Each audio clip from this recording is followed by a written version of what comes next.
Magkaiba yung mahal ka sa kaya kang ipaglaban. Oo, mahal ka niya. Pero ang tanong, kaya ka ba niyang ipaglaban? Yung mahal ka, puso ang nagdidikta nun.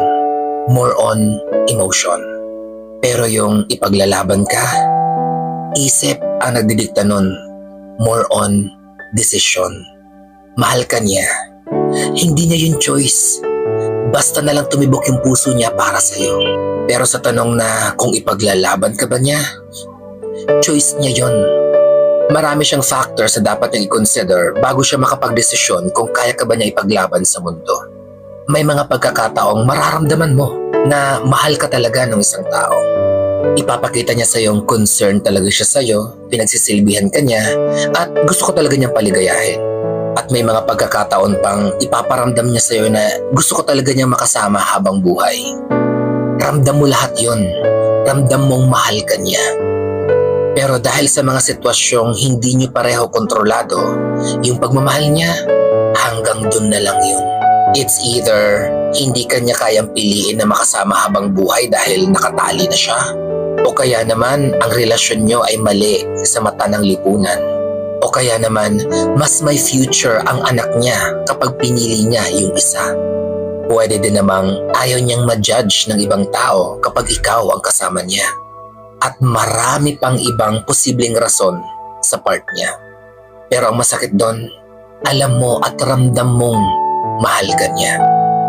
Nasa sayo ang puso niya, pero nakatali yung mga kamay niya.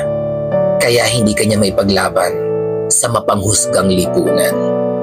May mga nagmamahal sa'yo na hanggang dun na lang, hindi ka niya kayang panindigan.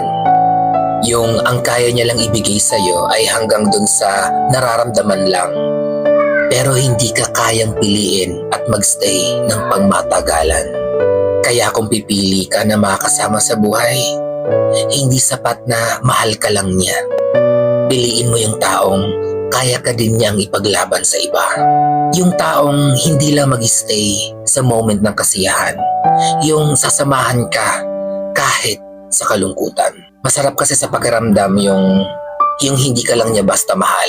Yung alam mong kahit anong mangyari, lagi siyang nasa iyong tabi.